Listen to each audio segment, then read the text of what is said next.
Hi everyone, welcome to inspire classes. तो हम लोग अपना लाइफ प्रोसेस वाला चैप्टर कंटिन्यू कर रखा था हम लोगों ने। यहाँ पे हमारे पास टोटल 4 लाइफ प्रोसेस हमारे सिलेबस में डिफाइन थे, जिसमें से हम लोगों ने न्यूट्रिशन को कंप्लीट कर लिया था। न्यूट्रिशन मैंने आप लोगों को जो हमारे पास प्लांट्स होते हैं वहाँ पे कैसे होता है उसके बारे में समझा दिया था। दैट मीन्स ऑटोट्रॉपिक न्यूट्रिशन पढ़ लिया था। इसके अलावा हमारे पास हेट्रोट्रॉपिक न्यूट्रिशन भी हम लोगों ने सारा कवर अप कर लिया था। उसमें लास्ट में जो मोस्ट इंपॉर्टेंट पार्ट आया था डाइजेशन के बारे में, ह्यूमन बींग्स में डाइजेशन किस तरह से होता है, मैंने आपको एक एक बात बहुत अच्छे से वहाँ पे समझा दी थी। और जो जो वहाँ पे ग्लैंड्स इन्वॉल्व होती हैं, उनसे जो जो एंजाइम्स सीक्रेट होते हैं, उन सब का भी कंबाइंड चार्ट बना लिया था। वो बहुत इंपॉर्टेंट सेक्शन है, मैंने आपको बहुत सारे डायग्राम से वो सब चीज़ें समझाई थी। तो उस चीज़ के बारे में अच्छे से ध्यान रखना, उसको अच्छे से रिवाइज कर लेना। टोटल 3 क्लास वहाँ पे आई थी न्यूट्रिशन की। इसके बाद जो अगला लाइफ प्रोसेस है हमारे पास वो है रेस्पिरेशन। ये जो आपके पास डायग्राम है ये न्यूट्रिशन से कनेक्टेड है। अब जो ये नेक्स्ट डायग्राम है ये रेस्पिरेशन से कनेक्टेड है। तो अब हम लोग रेस्पिरेशन वाला सेक्शन स्टार्ट करेंगे। जब ये रेस्पिरेशन खत्म हो जाएगा उसके बाद हमारे पास ट्रांसपोर्टेशन आएगा, जहाँ पे आपको ह्यूमन हार्ट के बारे में भी पढ़ने को मिलेगा। और लास्ट में जो लाइफ प्रोसेस हम लोगों को पढ़ना है वो आएगा एक्सक्रीशन, जहाँ पे आपको किडनी के बारे में पढ़ने को मिलेगा। तो ये रेस्पिरेशन वाले सीरीज़ का पार्ट नंबर 1 है। हम लोग शुरू करते हैं आज इससे अपनी क्लास। अब देखो ये 4 लाइफ प्रोसेस मैंने आपको कहा था जो हमारे सिलेबस में थे, उसमें से हम लोगों ने न्यूट्रिशन अपना कवर अप कर लिया है। अब हम लोग मूव ऑन किसकी तरफ करते हैं, अब हम रेस्पिरेशन पढ़ना शुरू करेंगे। उसके बाद ट्रांसपोर्टेशन आएगा, लास्ट में एक्सक्रीशन आएगा। जब ये चारों लाइफ प्रोसेस कवर अप हो जाएंगे उसके बाद जाके हमारा ये चैप्टर कंप्लीट हो जाएगा। मैंने आपको ये बात ध्यान रखना कि चारों लाइफ प्रोसेस के अलावा भी और भी लाइफ प्रोसेस होते हैं। रिप्रोडक्शन भी होता है, रिप्रोडक्शन वाला तो एक अलग से कंप्लीट चैप्टर आप लोग पढ़ोगे। तो ऐसा नहीं है कि सिर्फ 4 लाइफ प्रोसेस होते हैं, लाइफ प्रोसेस इसके अलावा भी काफ़ी सारे होते हैं। उसमें से मोस्ट इंपॉर्टेंट ये 4 चीज़ें हैं जो आपको 10th में पढ़ाई जाती हैं, ठीक है ना। चलो अब उससे पहले एक क्वेश्चन है, ये आपके होमवर्क के लिए। ये लास्ट वाला जो न्यूट्रिशन वाली क्लास थी उससे कनेक्टेड है। ये सभी स्टूडेंट्स सॉल्व करके आप कमेंट बॉक्स में इसको मेंशन करोगे, मुझे व्हाट्सएप मत करना, कमेंट बॉक्स में इस चीज़ को लिख देना, मैं चेक कर लूँगा कि कितने लोगों के आंसर सही हैं। आपसे पूछा गया है which is the largest digestive gland in human body.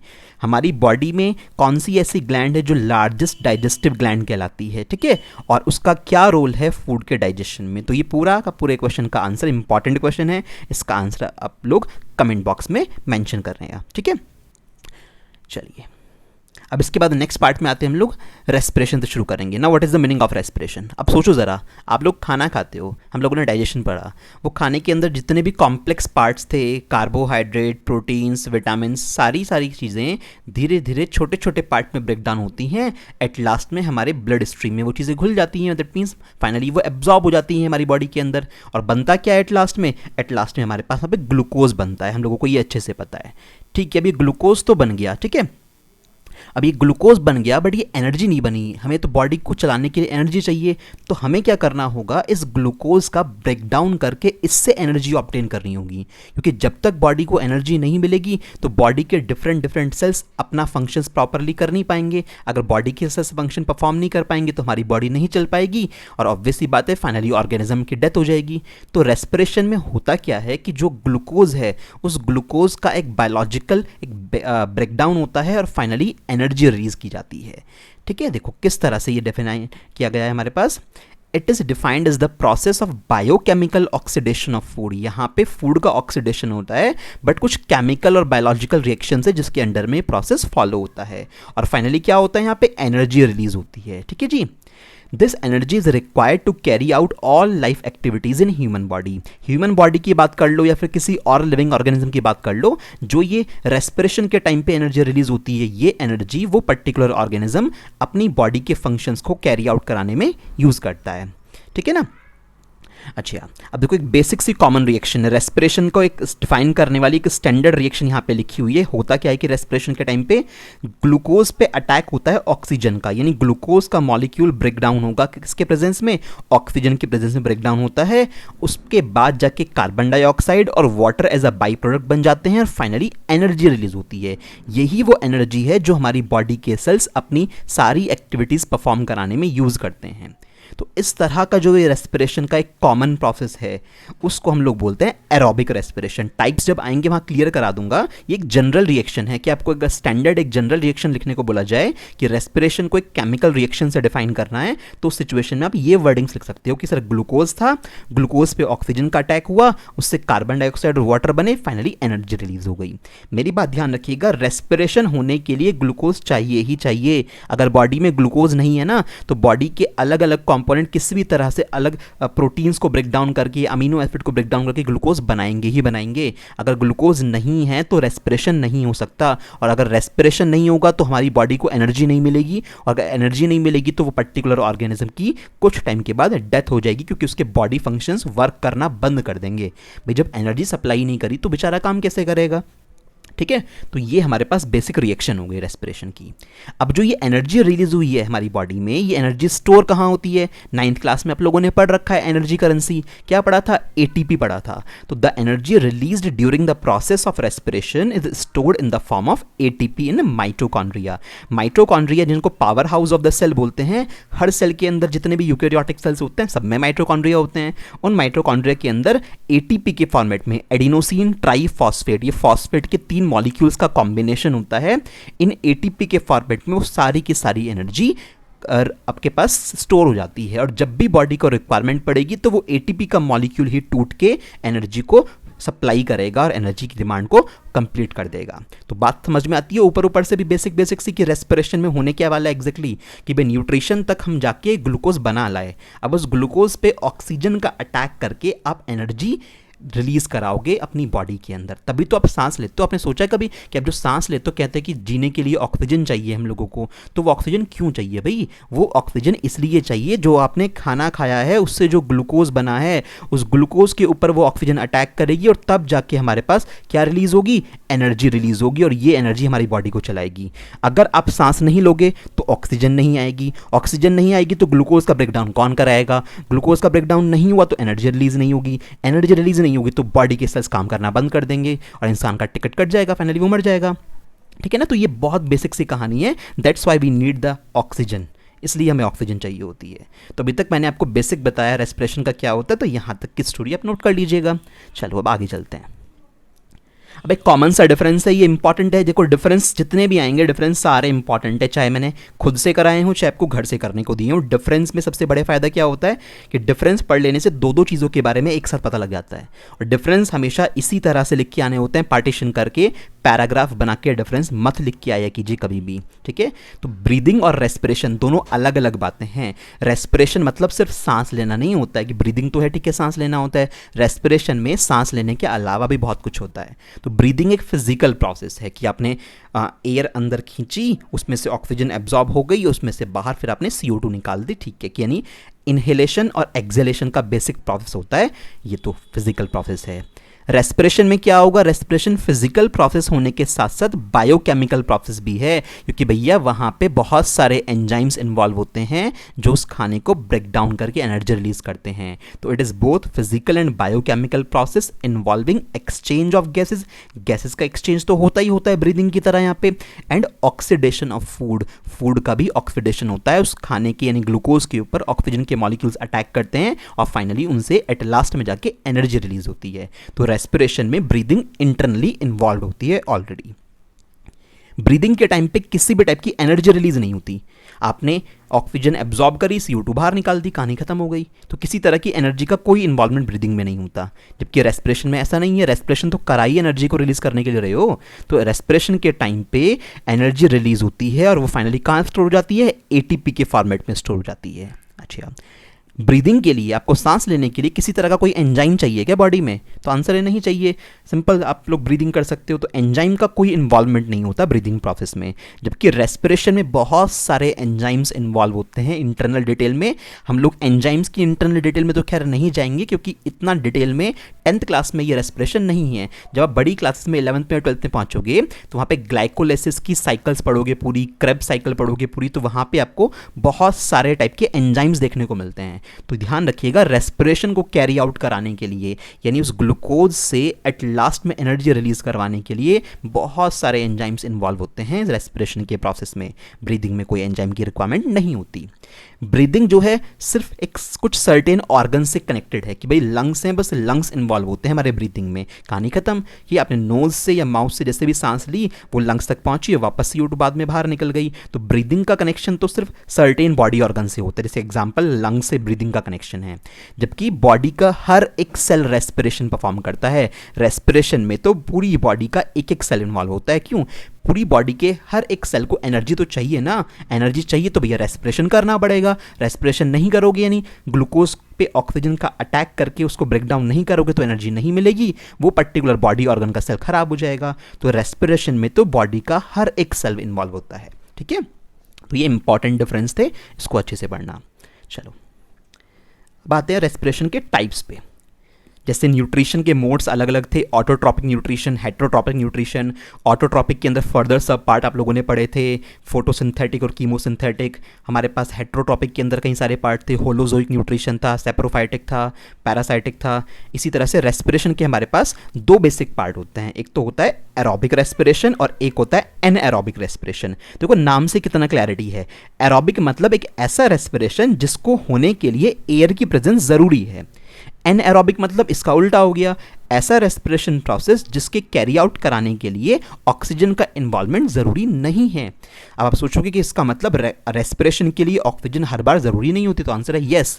हमारी बॉडी में जो रेस्पिरेशन होता है मेजॉरिटी में वो एरोबिक ही होता है, यानी हमें अगर एनर्जी ऑब्टेन करनी है ना तो हमें ऑक्सीजन चाहिए ही चाहिए। बट कुछ ऐसे माइक्रो ऑर्गेनिज्म या ऐसे पर्टिकुलर ऑर्गेनिज्म भी हैं दुनिया में जिनको रेस्पिरेशन कराने के लिए ऑक्सीजन की रिक्वायरमेंट नहीं होती, वहाँ बिना ऑक्सीजन के भी रेस्पिरेशन हो जाता है। तो ऐसी चीज़ों को क्या बोलते हैं? Anaerobic respiration. तो एरोबिक और एनएरोबिक दो कैटेगरी हमारे पास आती हैं, इनको समझते हैं। ये मोस्ट इंपॉर्टेंट पार्ट है, सारे क्वेश्चन इन्हीं से बनेंगे जितने भी आएंगे। जो स्लाइड में पढ़ा रहा हूं, जिन्होंने वो बहुत अच्छे से बारीकी से पढ़ लिया, कोई क्वेश्चन आपका नहीं अटक सकता। क्वेश्चंस अगर अटक रहे हैं बहुत ज़्यादा तो इसका मतलब आप लोगों ने लेक्चर्स केयरफुली नहीं देखे हैं। एक बात का और ध्यान रखा कीजिए, जब भी वीडियो लेक्चर देखा कीजिए, बीच में कोई मैसेज आता है आपके मोबाइल फ़ोन पे तो प्लीज़ उसका रिप्लाई ना करें। ऐसा ना हो कि आप आधा टाइम तो लेक्चर देख रहे हैं और बीच बीच में मैसेज का रिप्लाई कर रहे हैं, उससे कोई फ़ायदा नहीं है। ठीक है, तो इट्स बेटर कि आप पूरा अगर आधा घंटा 1 घंटा पढ़ रहे हैं तो लगातार पढ़ते रहें, बीच में किसी तरह का कोई डिस्टर्बेंस नहीं होना चाहिए। जहाँ आपका माइंड डाइवर्ट होगा वहाँ आपको चीज़ें समझ में आना कम हो जाएंगी, बंद हो जाएंगी। ठीक है, चलो अब बात आती है टाइप्स ऑफ रेस्पिरेशन में। हम लोगों ने देख लिया दो टाइप हैं। तो फर्स्ट टाइप हमारा एरोबिक रेस्पिरेशन। ये क्या होता है?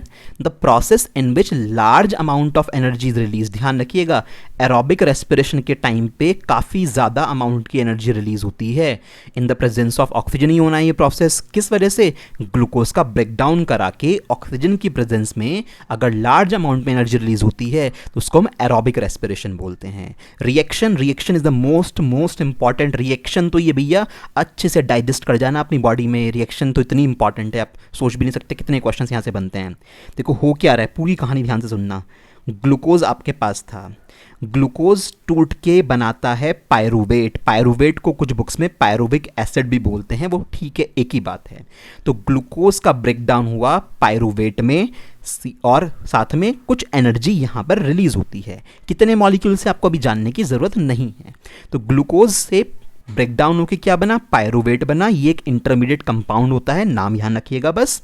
ये प्रोसेस होता कहाँ पे है? ये साइटोप्लाज्म में होता है। सेल का साइटोप्लाज्म होता है ना भाई, सेल मेम्ब्रेन के अंदर वाला हिस्सा और न्यूक्लियस के बाहर वाला हिस्सा जो लिक्विड भरा हुआ होता है पूरा, उसे साइटोप्लाज्म बोलते हैं। ये जो प्रोसेस है ग्लूकोज से पायरूवेट तक बनने का, इसको बोलते हैं ग्लाइकोलिसिस। ये ग्लाइकोलिसिस साइकिल के नाम से बड़ी क्लासेस में पढ़ाया जाता है प्रॉपर डिटेल में। तो यू शुड नो दैट कि ग्लूकोज सबसे पहले टूटेगा पायरूवेट में और कुछ एनर्जी साथ में रिलीज होगी। ठीक है, ये प्रोसेस कॉमन होगा सब में, चाहे एरोबिक रेस्पिरेशन करवाना हो चाहे एनएरोबिक रेस्पिरेशन कराना हो। यहां तक कहानी तो कॉमन है, पायरूवेट तो बनेगा ही बनेगा।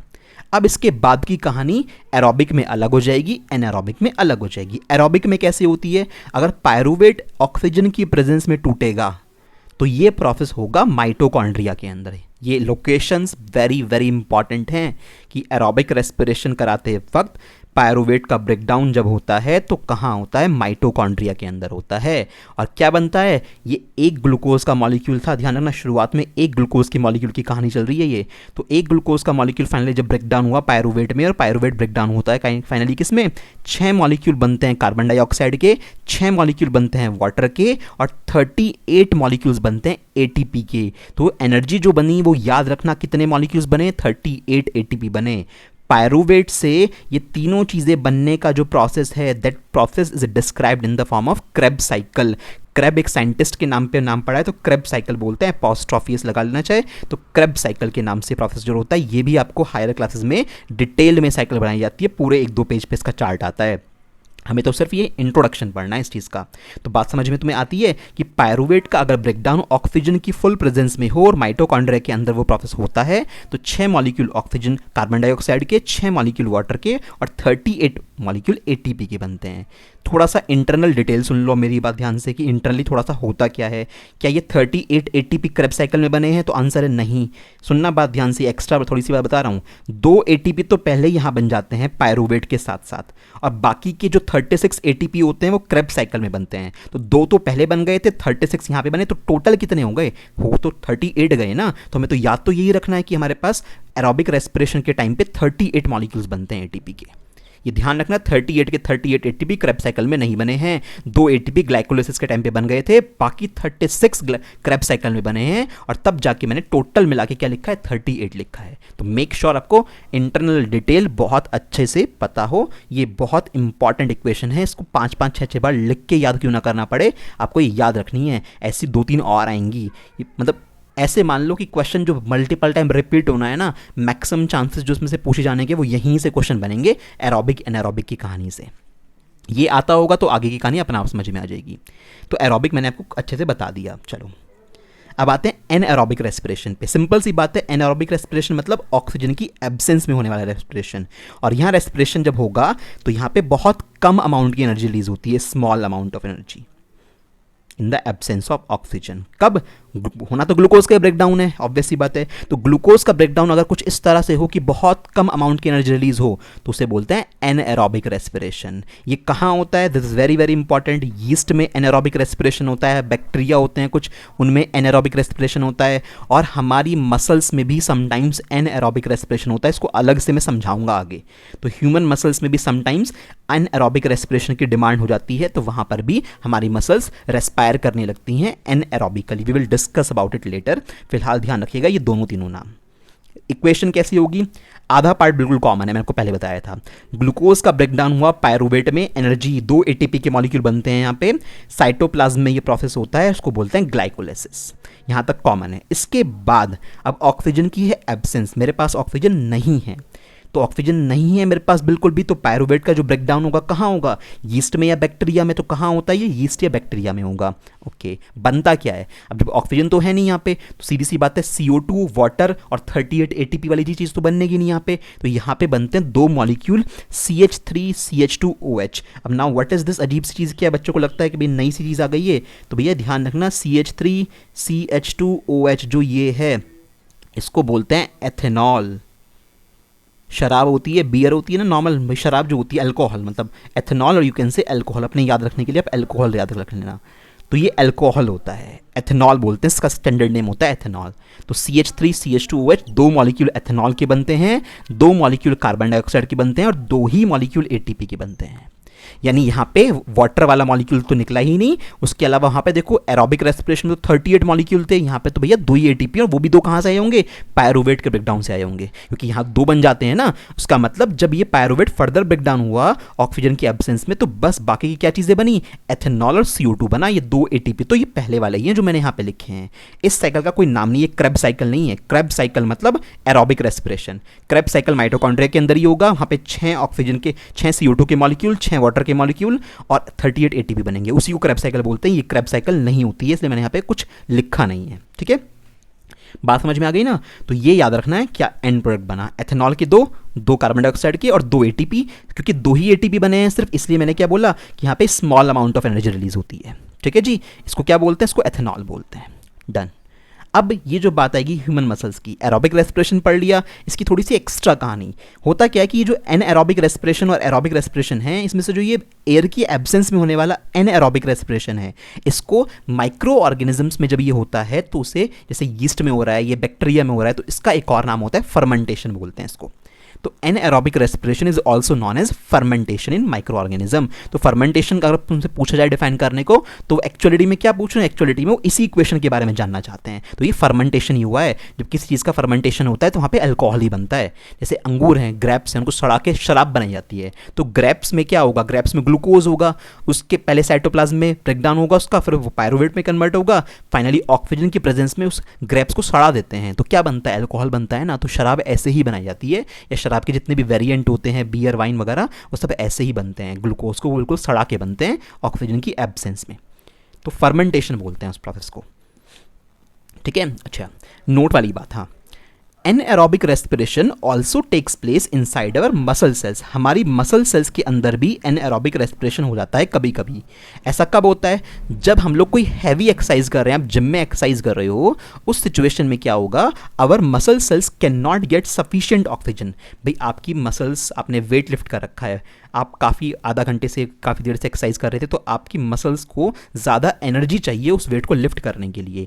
एनर्जी ज़्यादा चाहिए तो ऑब्वियस सी बात है कि उसके लिए रेस्पिरेशन की रेट थोड़ी हायर होनी चाहिए। अब इतनी एनर्जी कहाँ से आए कि एरोबिक रेस्पिरेशन से तो फुलफिल नहीं हो पा रही है। तो होता क्या है कि हमारी मसल्स उस एनर्जी की डिमांड को फुलफिल करने के लिए एनएरोबिकली रेस्पिरेशन भी करने लगती हैं।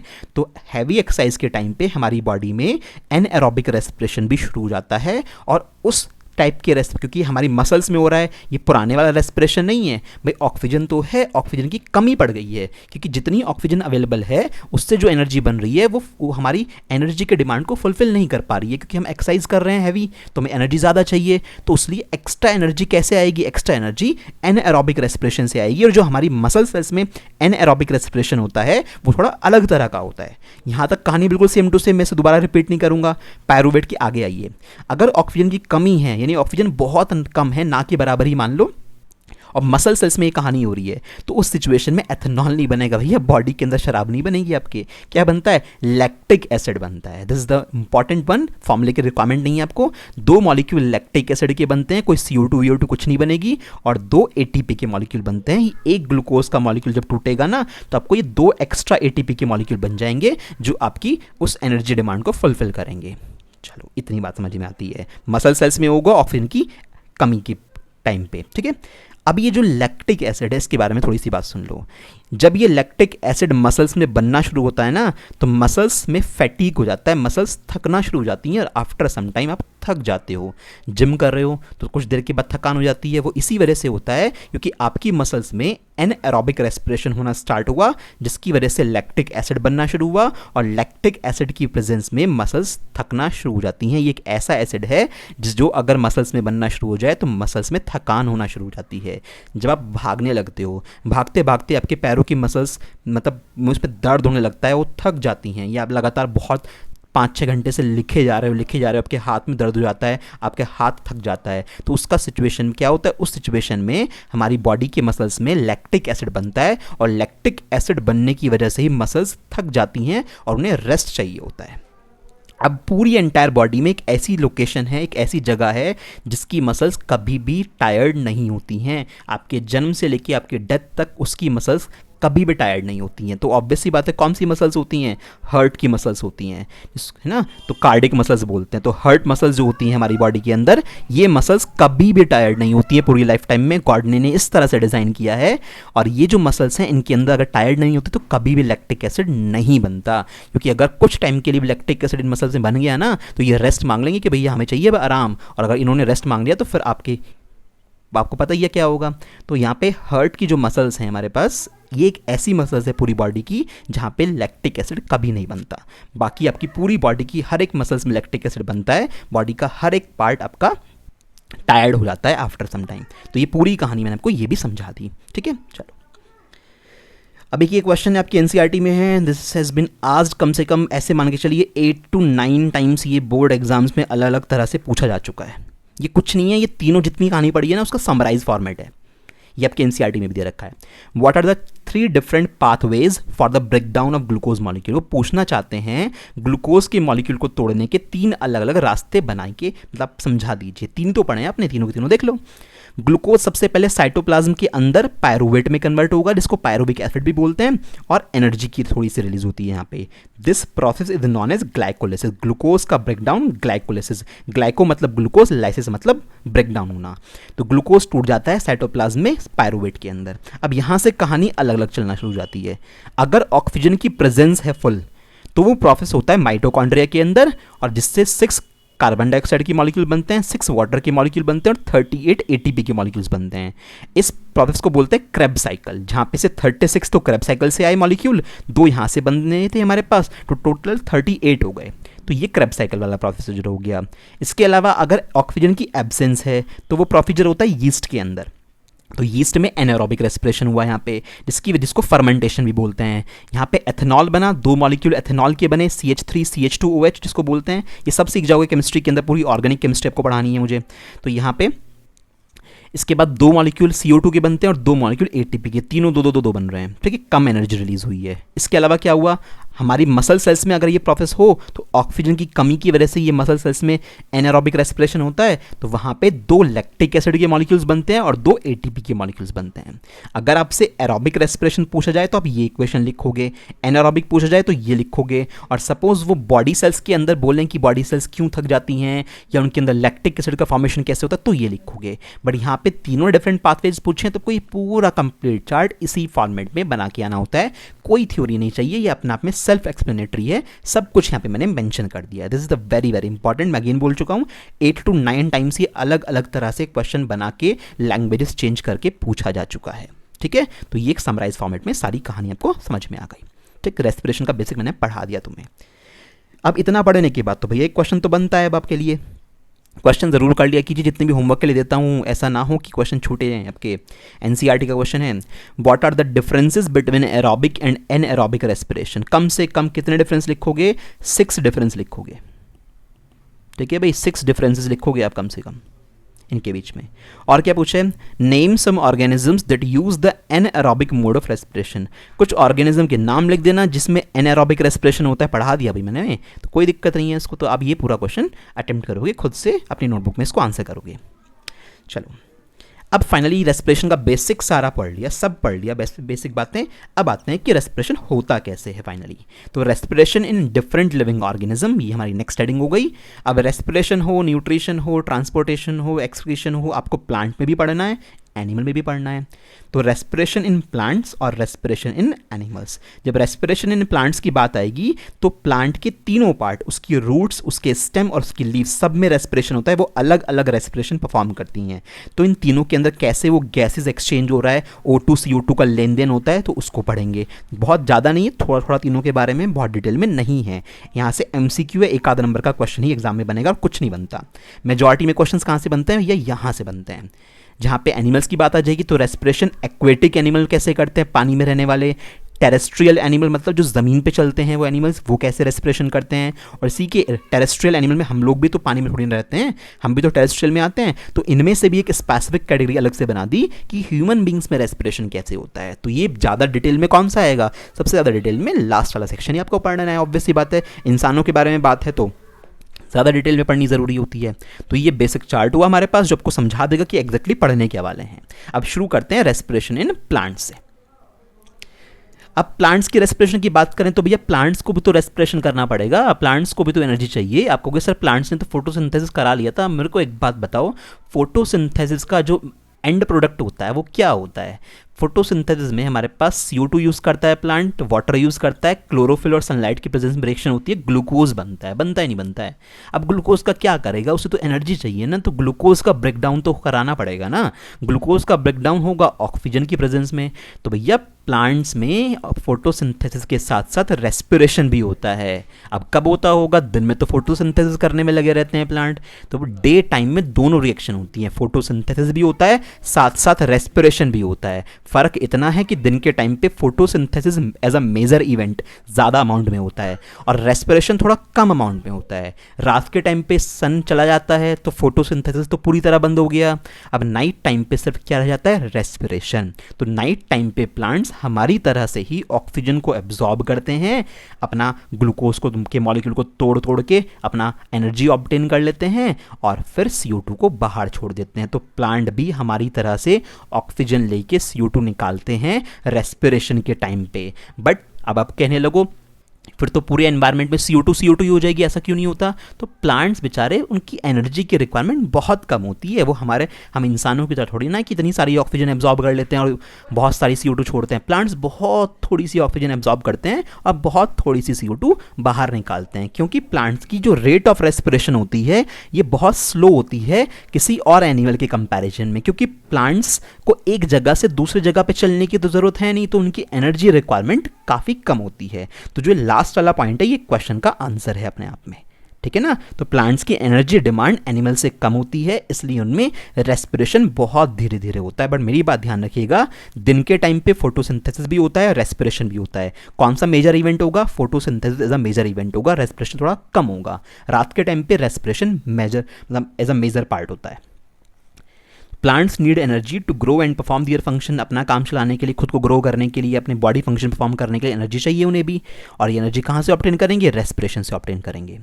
All parts of the plants like root, stem, leaves, ये सब में रेस्पिरेशन होगा। इंडिविजुअल तीनों रेस्पिरेशन परफॉर्म करेंगे। और ये आपको बता ही दिया कि प्लांट्स में रेस्पिरेशन की रेट काफ़ी स्मॉल होती है, काफ़ी लोअर होती है एनिमल्स के कंपैरिजन में, क्योंकि प्लांट्स को मूव नहीं करना होता एक जगह से दूसरी जगह पे। इस वजह से इनकी बॉडी के अंदर एनर्जी की रिक्वायरमेंट काफ़ी कम होती है। अब एक एक करके तीनों सेक्शन पढ़ते हैं। Gaseous exchange in roots. अब रूट्स में कैसे ऑक्सीजन और CO2 का लेन देन होता है। अब देखो, रूट्स जो हैं, आपको ट्री नज़र आ रहा है, रूट्स गहराई में मिट्टी के अंदर बहुत गहराई में पहुंची हुई होती हैं। किस तरह से हमारे पास रूट्स के बहुत सारे ऐसे मैं बना देता हूँ एक्सटेंडर के पार्ट्स हैं, है ना। तो ये जो लास्ट वाले पार्ट्स होते हैं इनको बोलते हैं रूट हेयर्स। क्या बोलते हैं? बाल होते हैं ना जैसे रूट के, तो रूट हेयर्स बोलते हैं। ये रूट हेयर्स क्या करते हैं कि जो सॉइल के पार्टिकल्स होते हैं उनके बीच में एयर प्रेजेंट होती है, उस एयर से ऑक्सीजन को एब्जॉर्ब कर लेते हैं। डिफ्यूजन हो जाता है ऑक्सीजन के मॉलिक्यूल ना, O2 के मॉलिक्यूल इसके अंदर डिफ्यूज हो जाते हैं रूट्स के हेयर के अंदर। तो the roots of plant take the oxygen from the air. कौन सी एयर से? Present in between the soil particle. जमीन के अंदर है ना रूट्स, तो सॉइल के जो पार्टिकल्स होते हैं उनके बीच में एयर के मॉलिक्यूल भी प्रेजेंट होते हैं, तो उसमें से ये ऑक्सीजन को डिफ्यूज कर लेते हैं, एब्जॉर्ब कर लेते हैं। डिफ्यूजन प्रोसेस यूज करते हैं। Oxygen diffuses into the root hairs and then reaches other cells in the root for respiration. तो रूट सेल्स ने, जो रूट हेयर्स थे, उन्होंने ऑक्सीजन को डिफ्यूज करा लिया अपने अंदर। हायर कंसेंट्रेशन थी ऑक्सीजन की, तो ऑक्सीजन इनके अंदर चली गई और वहां से पूरी जड़ों तक वो ऑक्सीजन फैल गई। जब रेस्पिरेशन में हो गया, ग्लूकोज का ब्रेकडाउन वगैरह हो गया, क्या बना होगा वहां पे? CO2 बना होगा। उस CO2 को भी वापस वो इसी जरिए से वो CO2 वापस चलती चलती कहां पे आएगी? रूट हेयर पे आएगी। और रूट हेयर से उस CO2 को क्या कर दिया जाएगा? उस CO2 को ये बाहर निकाल देंगे वापस। तो वापस लाके उस CO2 को ये वापस मिट्टी के अंदर छोड़ देते हैं। तो यही लिखा हुआ है, the CO2 formed during respiration is expelled in the same way. तो जो रेस्पिरेशन के टाइम पे CO2 बनती है, एक्सपेल्ड मतलब उसको बाहर कर दिया जाता है, बिल्कुल उसी तरह से जिस तरह से उसको अंदर खींचा गया था। कि मतलब सॉइल पार्टिकल के बीच में ऑक्सीजन प्रेजेंट थी, उसको एब्जॉर्ब कर लिया, डिफ्यूज कर लिया अपने अंदर, सारी रूट्स तक पहुंचा दिया, उन्होंने रेस्पिरेशन करा, CO2 बनी, CO2 को भी उन्हीं रूट हेयर के रास्ते से बाहर निकाल दिया। बस सिंपल सा इतना सा प्रोसेस है, ज़्यादा कोई टेंशन वाली बात नहीं है। नेक्स्ट बात करते हैं गैसियस एक्सचेंज इन स्टेम। अब तने के अंदर कैसा होता है गैसियस एक्सचेंज? अब स्टेम, भैया समस्या ये है, दो तरह के होते हैं। ऐसे प्लांट्स भी होते हैं जिनका स्टेम वुडी होता है, लकड़ी वाला होता है, तो उन्हें वुडी प्लांट्स बोलते हैं। ऐसे प्लांट्स भी होते हैं जिनके अंदर जो रेस्पिरेशन होता है, जो जिनके अंदर जो वुड होती है, मतलब जिनके अंदर जो स्टेम है वो स्टेम हमारे पास ग्रीन कलर का होता है, उनको हर्बेशियस प्लांट्स बोलते हैं। क्या बोलते हैं? Herbaceous plants. तो हर्बेशियस प्लांट्स जिनका स्टेम ग्रीन कलर का होता है, लाइक जैसे बनाना ट्री होगी, आप लोगों ने देखा होगा ना, मेरे पास बनाना ट्री जो होता है, उस बनाना ट्री का जो स्टेम होता है वो ग्रीन कलर का होता है, तो वो हर्बेशियस प्लांट कहलाएगा। उसके अंदर रेस्पिरेशन परफॉर्म कराने के लिए स्टोमेटा होते हैं। बट जो वुड वाले, लकड़ी वाले प्लांट होते हैं जिनका स्टेम लकड़ी का होता है, वहाँ पे गैसेस एक्सचेंज कैसे होगा? वहाँ पे छोटे छोटे से होल्स होते हैं उसके स्टेम पे, जिनको क्या बोलते हैं? लेंटिकल्स बोलते हैं। ये इंपॉर्टेंट नाम है, लेंटिकल्स। दिखा देता हूँ आपको लेंटिकल्स कैसे होते हैं। देखो वुडी स्टेम है आपके पास ये, तो ये आपको इस तरह की दरार नज़र आ रही है, इस तरह के छोटे छोटे पार्ट्स नज़र आ रहे हैं, इनको हम क्या बोलते हैं, इनको हम लेंटिकल्स बोलते हैं। इन लेंटिकल्स के थ्रू ये क्या करते हैं, ऑक्सीजन को एब्जॉर्ब कर लेते हैं, रेस्पिरेशन करवाते हैं और बाकी जो CO2 बनती है उसको बाहर एक्सपेल आउट कर देते हैं। इस तरह का काम होता है वुडी प्लांट्स में। और जो हर्बेशियस प्लांट्स होते हैं जिनका तना ऐसा नहीं होता लकड़ी का, जिनका तना कैसा होता है, जैसे कोई बनाना ट्री तुम्हें नज़र आ रहे हैं, ये बनाना ट्री का जो स्टेम है यहाँ पे वुड नहीं होती है, यहाँ पे ग्रीनिश कलर है सारी जगह पे, तो यहाँ लकड़ी तो होती नहीं है इस जगह पे, तो इनके अंदर स्टोमेटा होते हैं, ये स्टोमेटा के जरिए अपना ऑक्सीजन और CO2 का लेन देन करते हैं। मेरी बात समझ में आ रही है? तो स्टेम में हमारे पास दो सब केसेस बन जाते हैं यहाँ पे। तो ये लेंटिकल्स वाला पार्ट हो गया और ये मैंने आपको हर्बेशियस प्लांट्स भी दिखा दिए। सेकंड सेक्शन, नेक्स्ट सेक्शन जो है थर्ड वाला हमारे पास आएगा, भाई हम लोगों ने रूट्स में कैसे एक्सचेंज होता है वो पढ़ लिया, हम लोगों ने स्टेम में कैसे एक्सचेंज होता है वो पढ़ लिया। बात आती है पत्तियों में कैसे एक्सचेंज होता है, ये आप पहले भी पढ़ चुके हो जब मैं फोटोसिंथेसिस पढ़ा था। तो जो हमारे पास पत्तियाँ होती हैं, उन पत्तियों के लोअर साइड पे, नीचे वाली साइड पे अगर देखा जाए तो वहाँ पे क्या होते हैं, वहाँ पे छोटे छोटे से पोर्स होते हैं जिनको क्या बोलते हैं, स्टोमेटा बोलते हैं। इन स्टोमेटा की प्रोटेक्शन कौन करते हैं, किडनी शेप के जो गार्ड सेल्स होते हैं इस तरह के, वो इन स्टोमेटा की प्रोटेक्शन करते हैं ना इस तरह से। तो हमारे पास स्टोमेटा की प्रोटेक्शन ये किडनी शेप के गार्ड सेल्स करते हैं, और इन स्टोमेटा, ये जो छोटे छोटे से बीच में होल्स हैं, इन स्टोमेटा से ही ऑक्सीजन आती है या CO2 बाहर जाती है। तो the exchange of gases in leaves occurs through the stomata present on the surface. Each stomata is surrounded by 2 kidney shaped guard cells. तो हर एक स्टोमेटा के दोनों तरफ किडनी शेप के 2 गार्ड सेल्स होते हैं जिसकी ओपनिंग और क्लोजिंग को मेंटेन करते हैं। और आपको मैंने बता दिया था कि नाइट के टाइम पे जो रेस्पिरेशन होता है प्लांट्स में वो एज अ मेजर इवेंट होता है। दिन के टाइम पे फोटोसिंथेसिस भी होगा, रेस्पिरेशन भी होगा, बट रेस्पिरेशन कम होगा, मेजॉरिटी में फोटोसिंथेसिस होता है। रात के टाइम पे सिर्फ रेस्पिरेशन होता है क्योंकि रात के टाइम पे सन प्रेजेंट नहीं होता, तो फोटोसिंथेसिस नहीं हो सकता। तो मेरी बात आई थिंक समझ में आ गई होगी। तो ये कहानी थी हमारे पास कौन सी, प्लांट्स के अंदर कैसे रेस्पिरेशन होता है। मैंने आपको पूरी बात समझा दी, बेसिक रेस्पिरेशन का सारा बता दिया। अब जो ये MCQ हैं ये आपको अटेम्प्ट कर रहे हैं, मेरी बात अच्छे से सुनी होगी तो ये MCQ आराम से कर पाओगे। पहला MCQ ये है, पूछ रहे हैं the breakdown of pyruvate to give carbon dioxide water and energy takes place in. Pyruvate का ब्रेकडाउन, कैसे ब्रेकडाउन, जब CO2 भी बने, वाटर भी बने और एनर्जी भी बने, तो ये कहाँ पे होता है, आपने पढ़ा होगा तो आप आंसर कर दोगे।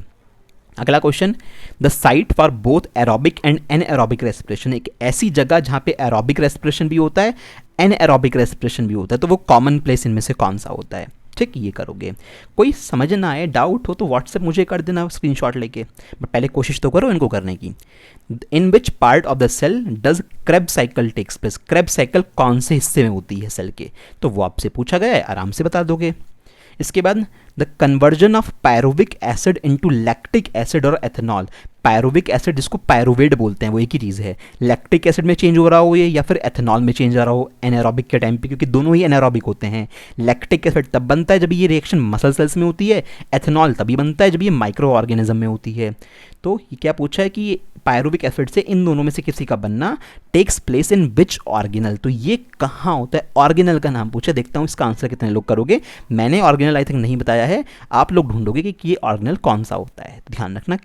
क्या माइटोकॉन्ड्रिया नहीं आएगा यहाँ पे, मैं बता दूं माइटोकॉन्ड्रिया तो सिर्फ क्रेब्स साइकिल में होता है, जहाँ पे क्या बनता है, जहाँ 38 ATP बनते हैं और 6 मॉलिक्यूल आपके पास CO2 के बनते हैं और 6 मॉलिक्यूल हमारे पास H2O के बनते हैं। तो वो वाला प्रोसेस माइटोकॉन्ड्रिया के अंदर होता है, बाकी कोई माइटोकॉन्ड्रिया के अंदर नहीं होता, ये आपको मैं पहले ही बता दूं। तो ये सारे MCQ आप अटेम्प्ट करोगे। अब MCQ तो खत्म, इसके बाद क्वेश्चन क्या है, what is the chemical reaction that takes place in yeast. Yeast के अंदर कौन सी केमिकल रिएक्शन होती है, एनारोबिक होती है या एरोबिक होती है, वो लिखनी है। और कंडीशन लिखना है कब होता है, यानी उस पर्टिकुलर रिएक्शन को एरोबिक है तो उसको डिफाइन करोगे, एनारोबिक है तो उसको डिफाइन कर दोगे रिएक्शन लिख के।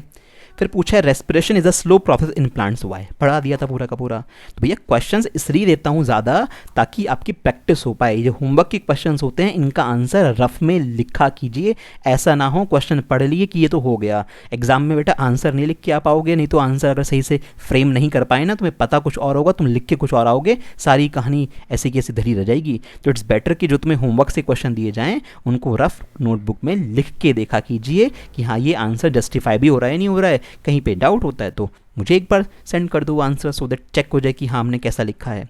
तो ये सारी कहानी हम लोगों ने आज पढ़ ली। रेस्पिरेशन का सारा बेसिक तुम्हें समझा दिया।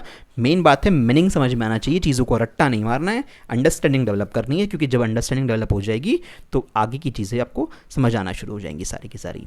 अभी रेस्पिरेशन पूरा नहीं हुआ ना, नेक्स्ट पार्ट में हम लोग अपना शुरू करेंगे एनिमल्स में रेस्पिरेशन कैसे होता है, और वहाँ पे एक्वेटिक एनिमल्स में, टेरेस्ट्रियल एनिमल्स में, इसके अलावा ह्यूमन बींग्स में रेस्पिरेशन की जो कवरेज है उसको पूरा करेंगे। तो आई थिंक नेक्स्ट क्लास आने के बाद आपका पूरा रेस्पिरेशन वाला टॉपिक कवर अप हो जाएगा। मैं हर एक बात यहाँ पे कवर करा दूंगा।